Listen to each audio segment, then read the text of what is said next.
Now when we talk about fraction, we are talking about part of a whole. In mathematics, a whole, we refer to it as 1. This figure 1 is what we refer to as whole in mathematics. So part of this 1 is what we refer to as the fraction. The lower part of the fraction is what we call the denominator, and the upper part is what we call the numerator. So when we are dealing with fractions, we basically talk about those two parts, the upper part and the lower part. Let me give you an example, like 1 out of 3. Now a number written 1 out of 3, in this case 1 becomes the numerator because it is the upper part, and then 3 becomes the denominator because it is the lower part, and it is always separated by this dash in the middle. There are 3 different types of fraction. A proper fraction is a fraction in which the numerator or the upper part is smaller than the lower part or the denominator. And in this case, this is a proper fraction because the numerator is smaller than the denominator. We also have a part of a fraction which we call an improper fraction. In the improper fraction, we have the numerator is bigger than the denominator. We can have an example like 3 out of 2. Now this is an example of improper fraction because the numerator, in this case the upper part, is bigger than the lower part. And this type of fraction will always lead to the third type of fraction which we call the mixed fraction. In mixed fraction, we have two parts of the fraction. We have the whole, we can have the first part is a whole number, and then the second part is followed by a fraction. We call it mixed because it is mixed, the whole number is mixed with a fraction. That is why we refer to it as a mixed fraction. Let's look at this first example. 1 out of 3 plus 1 out of 3. Let's add those two fractions. Now when they have the same denominator, we simply keep the denominator constant. In this case, we are just going to have 3. We just keep it as 3. All 3, 3, 3. Now we come on to the actual work. 3, you divide for this first denominator. So 3 divided for 3, it will go 1. 1 times 1, that will be 1. So this will be 1 plus. You come to the second fraction. 3 divided for 3, it will go 1. Then this 1 times 1, that will be 1. So we write 1 here. We now come to addition. 1 plus 1, that will be 2 over this 3. So our final answer will be 2 out of 3. Let's look at this where the denominators are different. So we have 1 out of 3 plus 1 out of 5.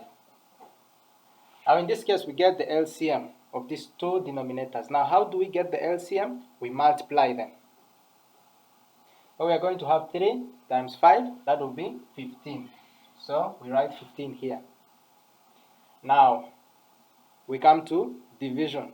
We divide this for the two denominators. Now we're going to have 15 divided for 3, that will go 5. 5 times 1, that will be 5. So we write our 5 here, plus. Now we come to the second fraction. 15 divided for 5, it will go 3. 3 times 1, that will be 3. Now we write 3 there. Now when we reach this step, we now add the upper numbers in the numerator. So that we shall have 5 plus 3, that will be 8 out of 15. Let's look at how we can subtract this same number. When we are subtracting and we are adding, we consider the LCM. So in this case, we are still going to take the LCM. And the LCM, we said, we get it by multiplying these two numbers. 3 times 5, that will be 15.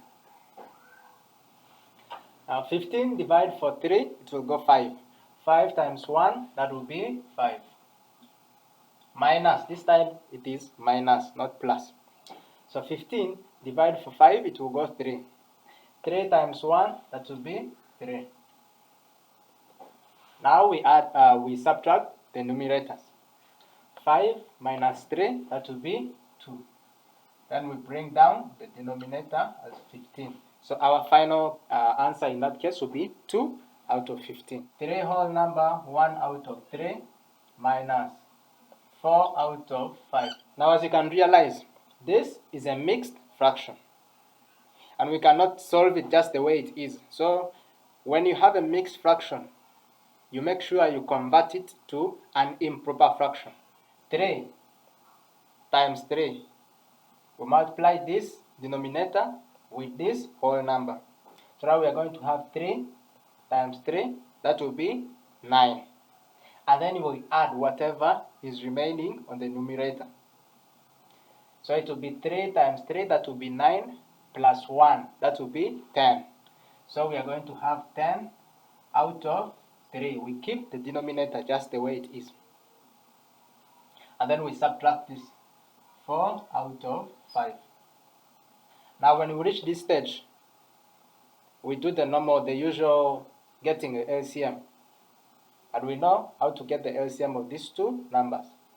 Even if there are 3, you can just multiply all the 3 and get the total will give you the LCM here. So we have 3 times 5, that will be 15. 15 divided for 3 will go 5. 5 times 10, that will be 50. So we shall have 50 minus, we put this minus there. 15 divided for 5, it will go 3. 3 times 4, that will be 12.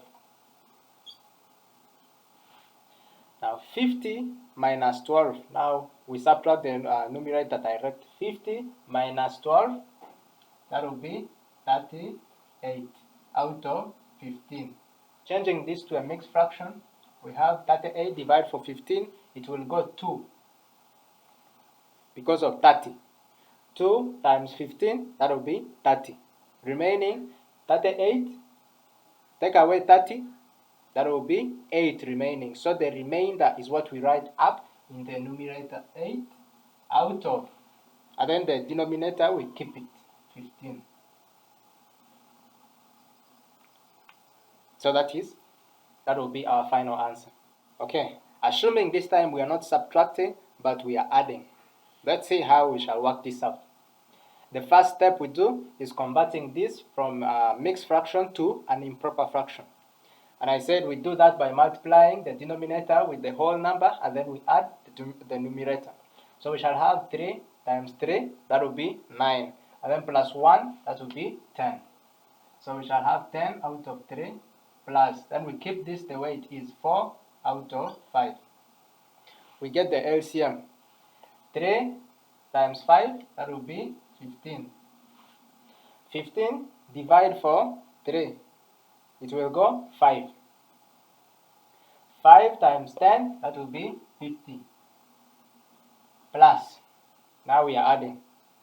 15 divided for 5, it will go 3. 3 times 4, that will be 12.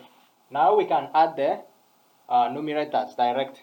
So that we have 50 plus 12, that will be 62 out of 15. 62 divided for 15, it will go 4. That is because of 60. So it goes 4. We write 4 as a whole number and we write it big. 62 minus 60, you are left with 2. So the remainder is 2 out of 15. So 62 out of 15, convert that to a mixed fraction, will be 4 whole number, 2 out of 15. Now when you're given a number with multiplication in the middle, you look at the numbers which can be reduced, you reduce them there and then. If they cannot be reduced, you multiply the numerators and then you multiply the denominators. As simple as that.